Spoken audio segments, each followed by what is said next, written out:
This is Just Tool Basics, and today we're talking about wood chisels.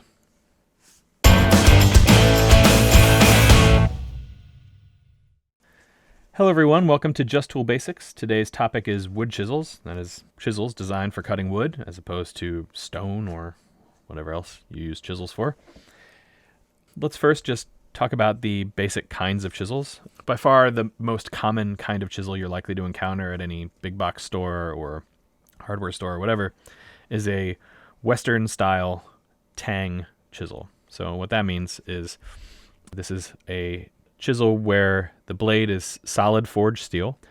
This has a chamfered side and it has a tang. And by that, it means that the end of the blade sticks into the handle a little bit. You can actually see where I chose this one because of the translucent handle. The handle is drilled out a little bit and then the chisel blade is jammed in there, glued in this case as well. This also has a steel cap on the end, and it has a small tang as well, also shoved into the handle and glued in. And that has the advantage of they're relatively cheap to make. It just has to have a little point, and you drill a hole in the handle and jam it together. The alternate design is called a socket chisel. And this is called a socket because this metal bit is hollow, and the handle fits inside of it. This particular chisel has a leather pad on the back for striking, but let me show you how this socket arrangement works. So we'll talk about this design without the impact on the back and so forth, but this handle comes to a point. It's carefully designed to be close to or the same as the taper of this socket, and then the handle is put inside of it. In this case, this is called a slick. It is not designed for striking. It's designed for hand pushing, so it's rounded to be comfortable in the hand. But a socket chisel has an advantage over a tang chisel in that you can strike it quite hard, and the wood is just compressing into the socket, so it's much less likely to split. Whereas if you smacked this really hard, you could split the handle around the tang. The next most common kind of chisel that you're likely to encounter is called a Japanese style chisel. And these are examples of that, these two. They differ in a few ways. First, the handle is ringed at the end. This is a pretty heavy, pretty thick material wrapping around the end of the handle. The reason for that is that Japanese chisels are designed to be hit with a metal hammer, whereas Western chisels are designed to be hit with a wooden mallet. I'll give you a quick example of that. This is my large Japanese chisel hammer. This is a 450 gram, so it's hefty. Has a long handle, so you can get a lot of momentum. Of course, if you need to do lighter work, I do have a smaller chisel hammer.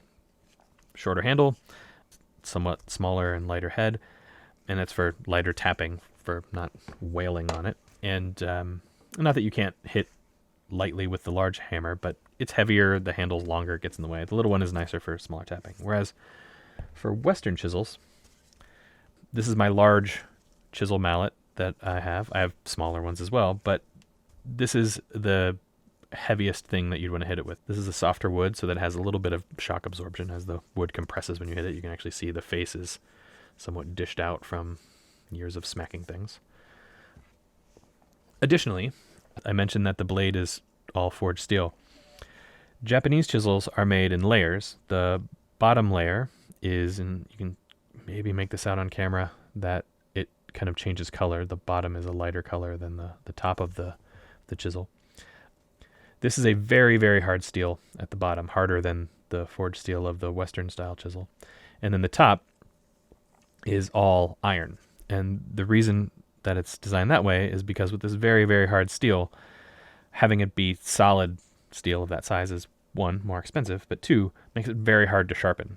Versus how this works now, and I can see if I can get in the camera, you're only sharpening that last few millimeters of steel, and the rest is iron that's there to support, dampen the vibration, because you're hitting it with a metal hammer as well. Japanese chisels are always socket style, and Japanese chisels, again, because of the hardness of that steel of the cutting layer, they're hollowed in the back. And there can be a single hollow. Even large chisels like this can sometimes have a single hollow, or they can be multi-hollow. The reason for that is the same as why there's iron on the front, is less material that you're forced to deal with when sharpening. The first step in all sharpening is flattening the back, since you want to have a consistent flat surface that you're then making the top chamfer become an edge with. This chisel has a single hollow, as you can see here. This one also has a bit of added fanciness, and you can see it in the camera a little bit, but the top is folded iron. We would call that Damascus. In Japanese terminology, it's makune. That is just for design fanciness. It doesn't add anything to the functionality of the chisel, but it does look nice, I think. Even though these handles are drastically different colors, they're a hardwood. This is some sort of rosewood. I think this is boxwood, or maybe it's some kind of oak. I don't know. Both very, very hard, though, to endure getting hit with a hammer. These chisels over here are called slicks. They're both considered Western-style chisels. This one is a tang style. This one has a ferrule. This bench chisel has a fake ferrule of black paint. In this case, this is wood, and so it has a real ferrule, and what that does is prevent the splitting of the wood. As you put a bunch of pressure on it, the wood tends to split where the tang enters the handle. Now, you shouldn't be hitting this. This is designed for pushing, which you can tell because the back doesn't have any sort of impact pad. It's designed for the hand to be pushed and shaved nice and delicately. This is also a slick. It is a socket style, as we mentioned.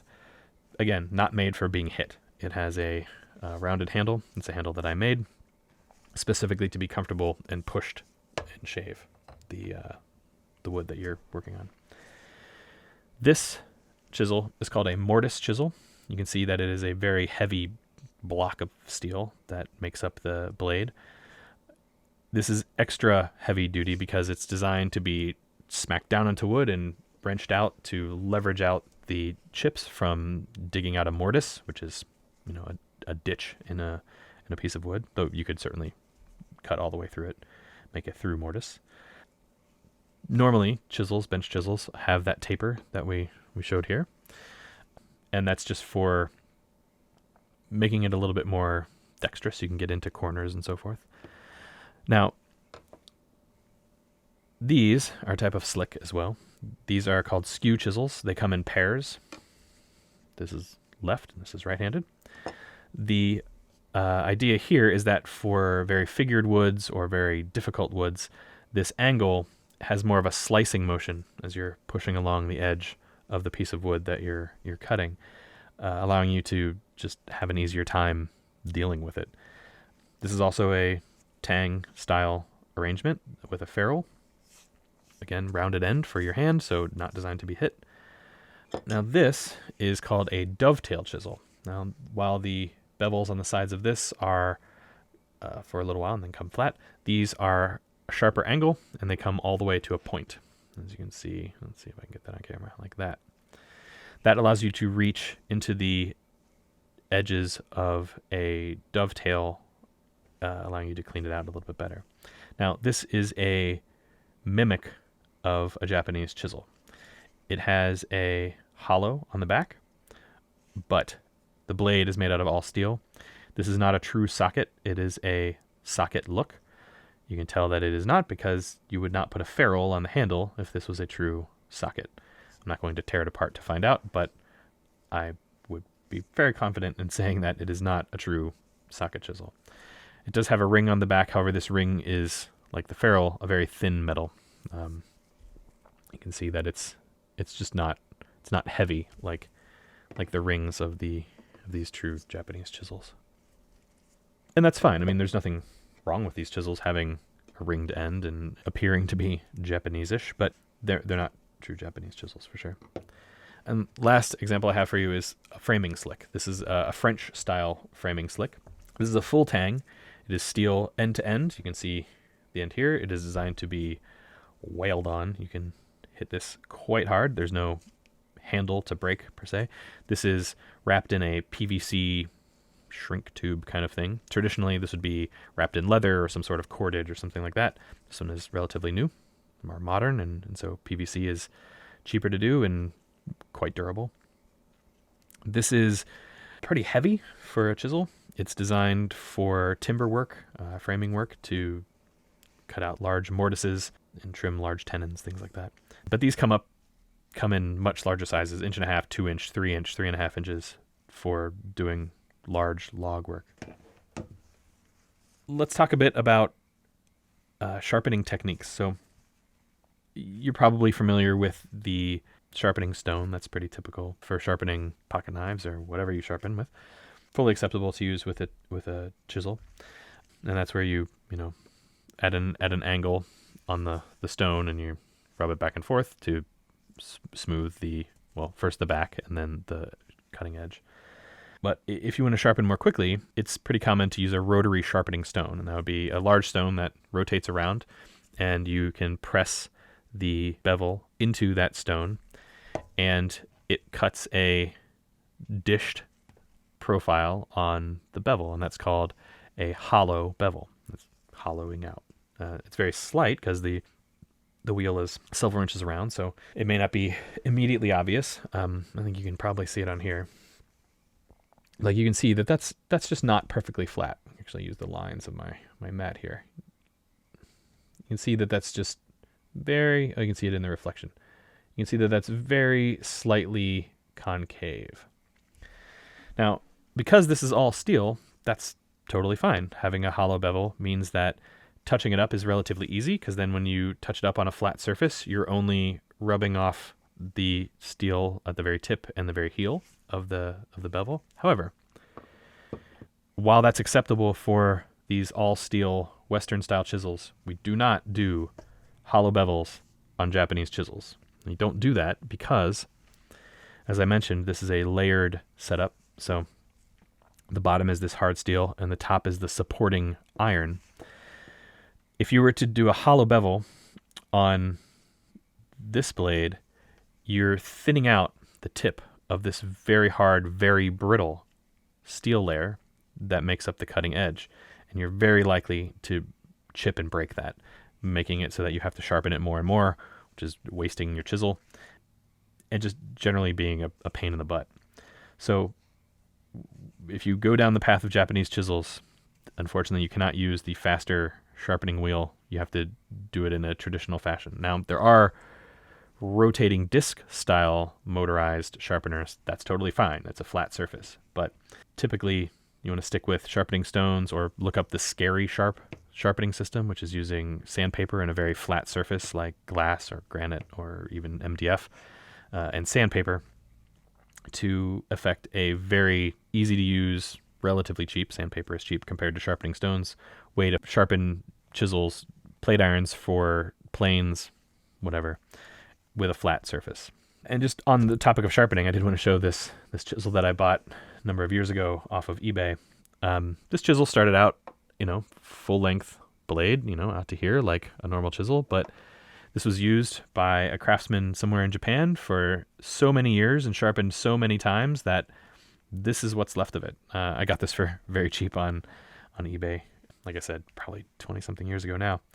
You can see that the hollow is now just this tiny nub of a dot. I can't even really feel it with these gloves on. But yeah, eventually this is what you want your chisels to become. You want to have loved and used them down till this is near the end of its working life. If I use this regularly, I probably could get another few years out of it until this is all the way down to the round handle. But I mostly just have it because I think it's cool. As well, you can see how the steel ring has even been mushroomed. It's been hit so many tens of thousands of times. And lastly, let's talk about just storing your chisels. So I keep my regularly used chisels in a roll. These live in a roll. This has a little leather thing that goes over the end of it, sheath. But most chisels come with these little plastic cap things. So this one belongs to this slick.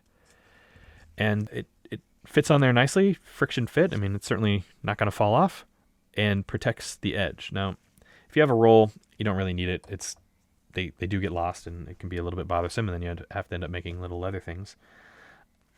But especially with things like skew chisels with that sharp tip, one, if you make the mistake of getting stabbed by it, you'll be sad. But two, if you break the tip off, you're just stuck having to sharpen it. So these things actually come with this much more robust way of being stored. It clips around the neck so it doesn't let go. Of course, as you sharpen it, it's going to not want to work as well anymore, but that's not going to be a problem for a few years. The issue here, and the reason that it needs this, is because there's just not enough material for the friction fit without it grabbing behind the blade itself.